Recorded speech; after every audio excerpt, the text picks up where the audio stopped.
Welcome into a Cornhusker Conversation presented by Woodhouse. I'm Jessica Coody, and very, very excited to be joined here in studio today with the three-time All-American Brock Hardy with Nebraska Wrestling.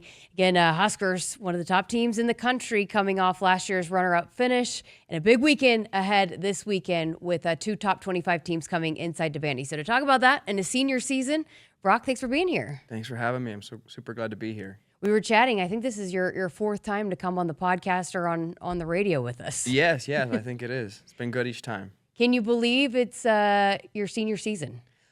I can, right? I feel like I've been here for a while, and I feel every bit of being a senior, but I'm excited for it. What has been your approach? I mean, obviously you guys are kind of moving closer towards being all in Big Ten, competition. But when you approach this last go at it, what were some of the things that you kind of set out for yourself and how you wanted to approach this season? Yeah, I think that obviously the goal. I feel like the goal hasn't changed. The goal is to be a national champion. The goal is to be a Big Ten champion. The goal is to win the match in front of me. But I think that a bigger focus of this season is that. We proved that what we've been saying for the past, since I've been here, that, we are one of the best teams in the country. And so we did that. But now, it's not just, we got to prove that it's not a fluke, right? And so, we have to carry that intensity that we had at the end of the season last year. We got to have that for the whole season. And we got to, make people know that this isn't just happening for luck. So you're right there. You obviously were one of the best in the country all year, finished second at nationals. When you're that close and you've been that close, you've been right there, how do you go about learning and figuring out what you need to do better? I mean, is it more of a mental thing? Is it more, what's that process like when you are so good already and you're right there on the brink of it? How do you get yourself over that? Yeah, so I mean, I think that since my freshman year, I feel that I've had the ability to be a national champ, right? Like, I don't think I've lacked the technicality. Maybe I've lacked some of the strength in that, but for the most part, I think that it is a mental thing. Yeah. And I feel like I, overcame a lot of mental hurdles over the past 2 years, and it's hard to overcome all those mental hurdles and then come up short. And now it's not like, oh, you just got to retry that last one more time, right? Like, I have to overcome all of the mental hurdles that I've overcame the past couple of years. And so, it's just being extremely mentally focused and mentally prepared for everything. Is there anything, I guess, technically wise that you were trying to really focus on and improve upon? Yeah, I mean, I can always become more well-rounded. I think that sometimes I wrestle at a very, I'm very, my matches, I can score a lot of points, but I can give up a lot of points. And so why is that? I guess it's just kind of like, if you let it fly, like, it's just willing to, you've got to be willing for it to happen to you, right? Like, yeah. I think there's other sports that are like this that could be a better analogy, but, it's just, I try my best to score a lot, which means I'm probably going to be really open to get scored upon a lot. And so I need to be able to keep scoring, but, being able to be more precise and be more, less risky, I should say. Fascinating. Well, how about the team? You talked about it. You guys had a heck of a season, took Husker Nation and the entire wrestling world by storm last year and what you did at Nationals. A lot of guys back from that group. What was, as a team, as one of the leaders of this team, how did you guys go about, again, approaching what the mindset and mentality and the goals of the overall group is going into this year? Yeah, I think that something that's really hard about wrestling is that there's two goals, really, that I think every kid has going into being, wrestling in college, and that's to be an All-American and to be a national champ. And one is like the fallback to the other. Like, if I'm not a national champ, hopefully I'm an All-American. And, a lot of our guys reached the goal, right? They were like, I'm an All-American now.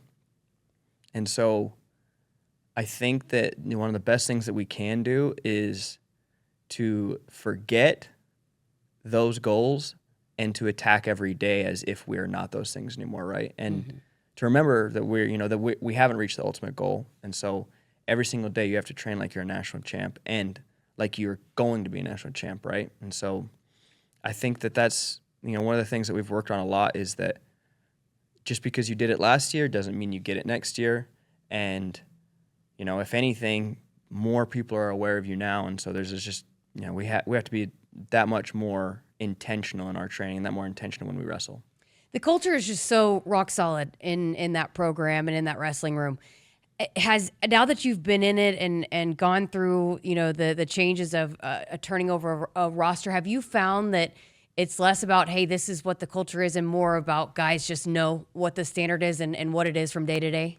Yeah. I mean, I think that it helps that we have a lot of the guys still around, right? Like a lot of the guys that they've been here and then done, but they keep competing. Like Liam Cronin, Peyton Robb, Christian Lance. Ridge is still here, right? Ridge is still here. Doesn't even feel like he graduated, right? And we've had other guys, Eric Schultz and Mikey was around for a sec. Those you see the work that they put in, you see the way that they intentionally wrestle, and so it is as much of a culture as it is a expectation, right? When you put on the singlet, you are expected to carry yourself in a certain way and expected to perform in a certain way. And those expectations can be hard to deal with, but they're also, kind of like putting on like a superhero costume in the sense that, you can rest easy in knowing that, you've made it this far. You can keep going. It's awesome. Okay, so recently you did a, what was it called? The Technique Tuesday for Flow Wrestling, and you broke down your signature low single leg attack. So I wanted to just ask you about that. Has that always been your signature move? How did that become your signature move? Yeah, I mean, I've had weirdly long arms since I was a kid. And so I think that I've always really liked low singles. I remember watching John Smith when I was little. And so it has kind of always been my signature move. But the thing about wrestling is sometimes you just stop doing what you like, right? Like you start doing something completely different. And so I've obviously varied. I've had times where the high crotch is my favorite or, a single leg. But something that was really successful for me through the NCAA tournament last year was that exact low single, which is funny because, I probably hit my first low single when I was 8 years old. And so, I'd say it's currently my favorite. So what's the, I guess, the move, the technique that you've had to really get a lot better at, I guess, in the last couple of years? Man, I feel like I've had to get better at a lot of positions. I would say one of the things that I've really, really worked on, even though you might not be able to tell it, is I've really tried to get better at my sprawl, which is what the first move you learn in wrestling is actually how to not let people grab your legs. But I'm really good at when people grab my legs, doing good, but it's bit me a few times, and so I've really tried to work on my sprawl and work on, not letting people grab my legs. So Coach Manning came in and when we were previewing the season and talked about you are one that you absolutely have a future in this beyond college, and I know that's a goal of yours, and obviously Olympics in LA right around the corner. How do you go about just also utilizing this year to continue to improve so that you are setting yourself up in a position to be able to achieve goals beyond collegiate wrestling? Or is it all about just college wrestling this year? Man, I feel like I want to think about, competing in the Olympics and competing in Worlds, but, I think it was just kind of like how you said, like, at the end of the day, I will have opportunities to compete in freestyle after this, and I'm going to, but, I only have 4 more months to do folk style, right? And so, obviously, everything I'm doing now is going to make me a better wrestler for after March. But, I have people asking me about, like, oh, we should go do, we should plan this summer vacation. I'm like, I'm sorry, I can't think past March right now, right? And even that, I can't even think past Friday, right? Yeah. And so I think that everything I'm doing is going to only benefit me, right? And, I've got a lot of I have a lot of great partners in the room that, you know, they're getting me better at freestyle without even knowing it. And so I think, you know, I think I'm going to just trust the process that what I'm doing now is going to make me better then. That's great. Great perspective.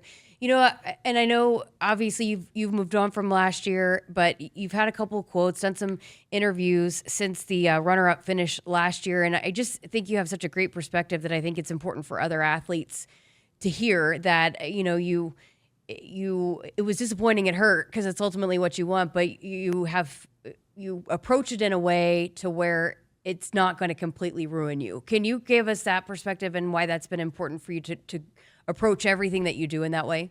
Yeah. You know, I kind of learned this, you know, when I gave up wrestling for 2 years, right? And so, you know, I remember, you know, having these talks whether or not I should go on a mission or whatever. And at the end of the day, I was like, you know, it's just a game that I really like to do, you know, and that I want to get better at.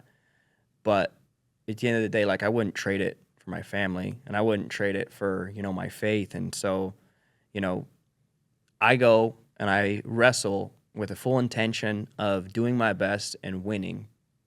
But I know that, you know, I think I've said this on somewhere else that, you know, no matter what the result was of that NCAA finals match, I knew that the first thing I would do is hug my coaches and hug my family, right? And I knew that they would love me and support me no matter what when I stepped off the mat. And so it's a certain aspect of freeing is that the only reason why I'm doing something is for me, right? I'm not doing this to make my parents proud. They are proud of me, right? I'm not doing this so that way my wife will love me more. She loves me no matter what. And on my coaches, you know, they want me to win just as bad as I do, but, you know, they know who I am and they know what I'm capable of, and so they understand, and they've been there before. Literally, they've been there before, right? And so, you know, I think that the understanding is that I want to win a national title for me, and so I just feel like it's very freeing to think like that. That's fantastic. Great stuff. So, you know, we've obviously documented your story here and when you went on the mission and went away from wrestling for a while. I read something fascinating that you learned Portuguese. I did. Can you speak it fluently? Yes, I can. Do you still keep up on it, even though you don't speak it every day, or? Yeah. So it's kind of like, how would I describe it? So I got to go back this summer to Brazil, and so I got to speak it again with the people, and like just like that, it starts coming back. Yeah. But like if I were to like cold start it, it is a little bit not as clean. But yeah, I mean, so I was actually this Sunday had a friend of mine from Brazil reach out to me, and I sat and spoke to him for, you know, 15, 20 minutes, and so yeah, it was a really cool opportunity to be able to learn Portuguese. Was it hard to learn? Very. Yeah. Very. Yeah. You get like 6 weeks of training of the language. You don't learn much. You learn, you know, hi, how are you, whatever. You know, how much ever you'd think you'd learn in a class is about what you'd learn in 6 weeks. And then when I got to Brazil, you have housemates, and I had 3 housemates that were Brazilian that didn't speak English. And so it was me, 3 people. The only thing we knew how to really communicate to each other were the bare bones of Portuguese. They didn't speak any English, not even the bare bones English. And so, you know, it was, wow. I had to learn a little bit being baptized by fire. Wow. Talk about a lesson you can carry on for the rest of your life on how to communicate when you can't really communicate. Yeah, 100%. And that was the thing is, you know, I remember they would just use simple words that I knew, right? And so actually one of the first things that they said to me was, you know, I had like a safety wallet thing that my mom gave me. My mom was real worried about Brazil being dangerous, and I had it. And I was actually put into a really dangerous area off the bat. And so I was like talking to the person, like, well, I need this. And I go, well, what's it for? And so I like, they like said like, por qué? And I was like, you know, I showed them like it goes in my pants. And they're like, you're going to need that here. And I was like, oh, okay. I was like, really? And they're like, yeah. And then they pointed a gun at me and I was like, oh my gosh, okay. Wow. And so, yeah, bare bones communication. I also would use it the other way that sometimes I knew what they were saying, but I didn't want to talk to them. And so I would just be like, I don't understand you. I don't get it. And just watch them get flustered and angry, even though I did understand them. Oh, that's funny. Can you say go big red in Portuguese? Vai grande vermelho. I love it. We had a football signee that spoke 5 languages, and I had him run through it in French and all the things. So now we have it in Portuguese. One more time. Vai grande vermelho.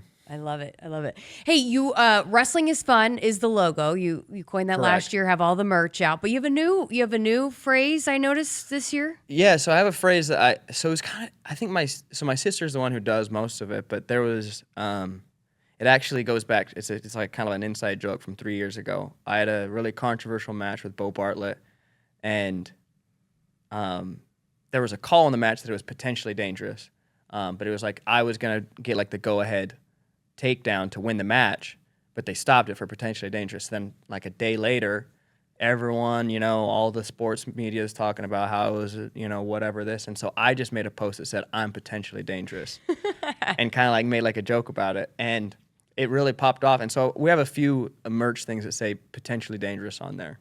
So again, if you go to your personal Instagram, it will lead you to where you can purchase all that merch. But it's awesome. I love the wrestling is fun. It's great that when did you realize, okay, I should coin this? Like I should make this my phrase. I mean, I remember when I said it to Tervel right before the South Dakota State match. Well, I mean, we talked about it before, and like he'd been like, this is your message. But I remember I was like really nervous, and I was like, man, wrestling is fun. And so then I remember kind of after that being like, that's my thing, and I would say it a lot, but I didn't have any merch for it. And then I made the world team for the U23 team in, what was that, 23, and we had to make a shirt that had to say something so that way we could raise money for Courtney to go. And so we were like, well, why don't we just make shirts to say wrestling is fun? And so then kind of been my thing since then. I love it. It's awesome. Okay, so let's conclude this thing talking about this weekend, because it is a big weekend for Husker Wrestling inside Devaney. So 2 opportunities to see some high caliber wrestling. I know it's going to be electric inside the Bob, but 2 top 25 matchups at that. North Carolina, 7 o'clock on Friday, and on Sunday it's a top 10 matchup with Oklahoma State.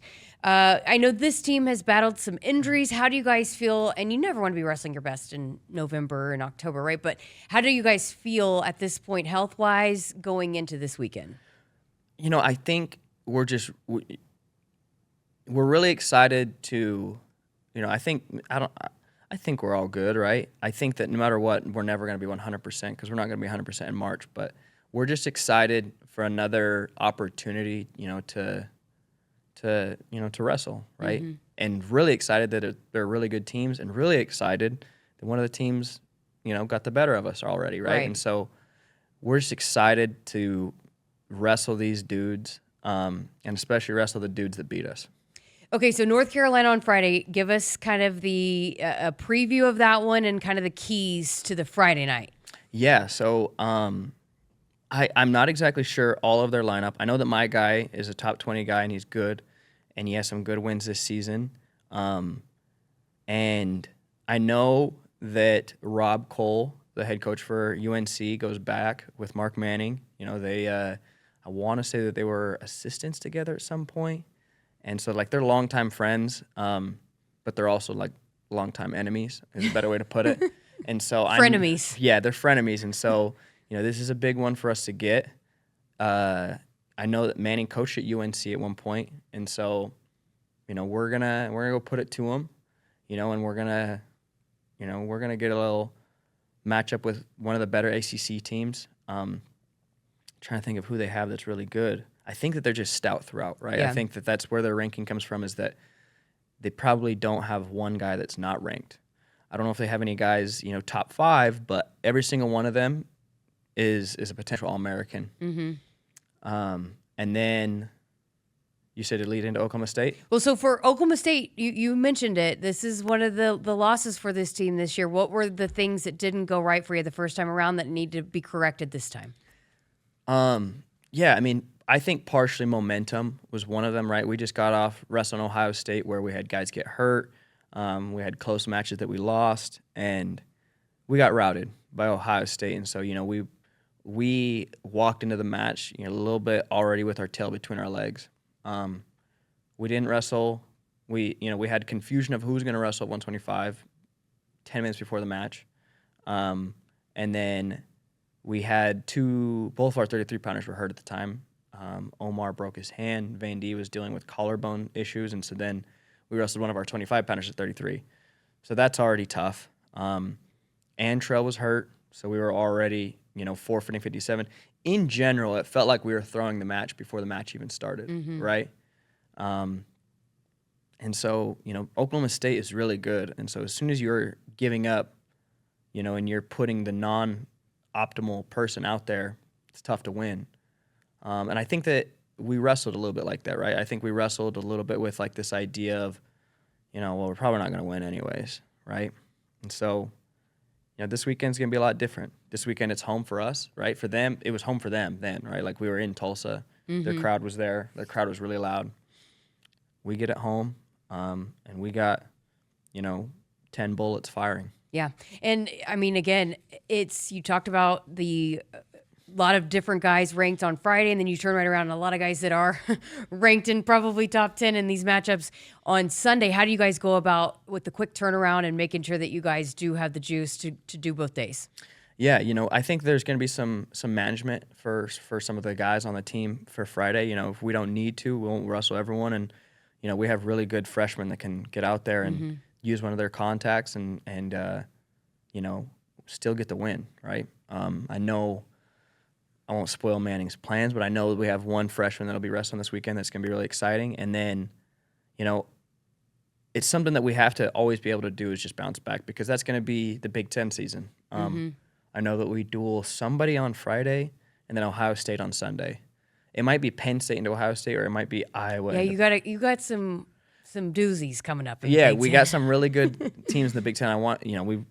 We duel 1, 2, 3, and 4, right? And so, or we are with 4. We duel 1, 2, and 3 within like a week span, and so it's something that we're built for, right? Something that we train for, and NCAAs is kind of like that. We wrestle Friday, Saturday, Sunday, and so we got to be ready to do the same.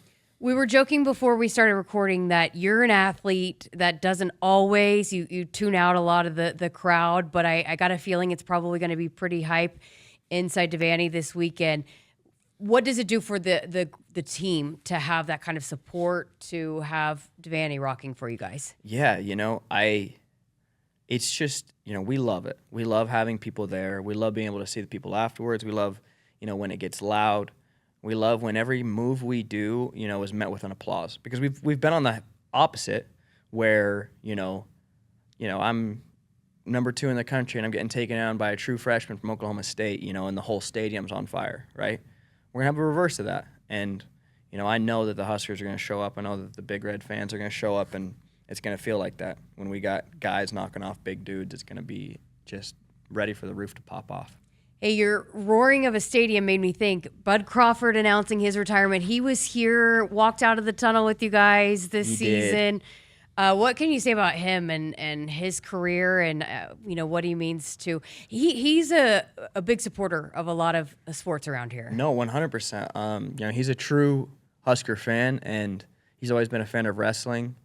I know that his kids wrestle, and he's the GOAT, right?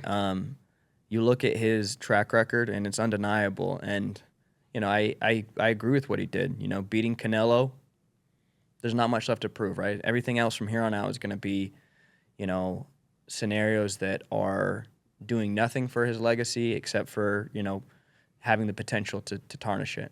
I think he's the GOAT. He's from Nebraska. He's also a good dude. Happy for him.